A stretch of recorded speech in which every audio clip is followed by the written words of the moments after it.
Tapos natin binalatan itong puso ng saging. So, ipunin natin to mga boss. Ito, yung sa gitna.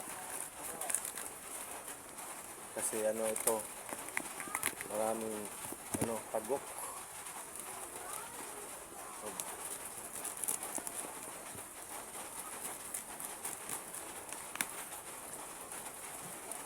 Pakukuluan natin to bago natin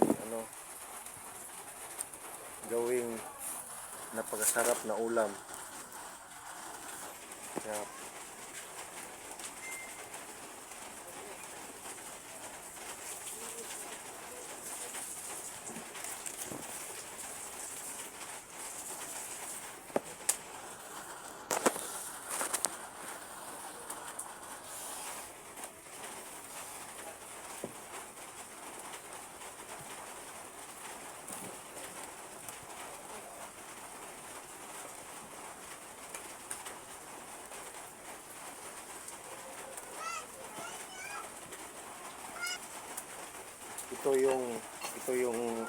yung balat niya. So bali binalatan na natin itong puso ng saging at gagawin nating napakasarap na ulam.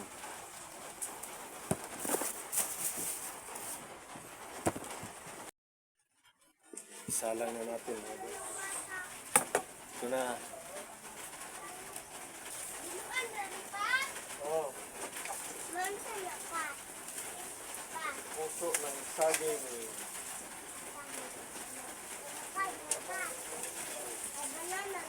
Oh, banana. Banana. Sige, nga daw, banana.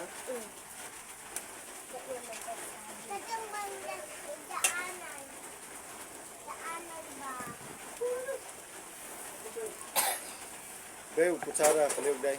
Doa.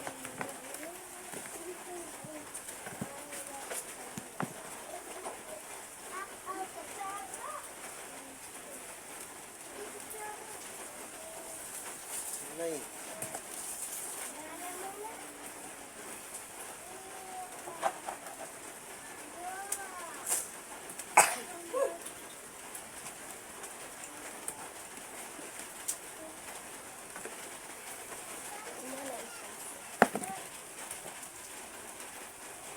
Ito na yun mga idol, puso ng saging.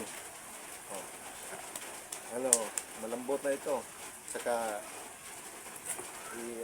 lang natin to, palamigin lang natin ng konti. At saka bago natin ito hihimasin, ihanda ko lang muna yung mga sangkap. Ito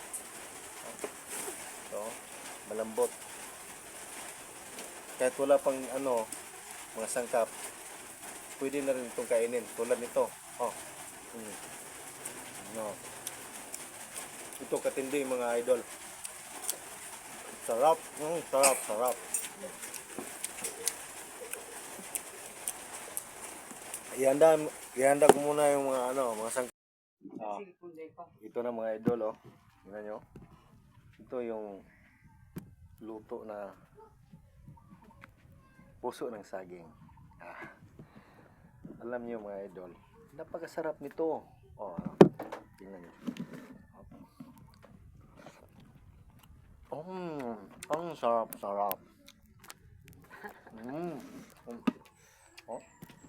Ito adobo style.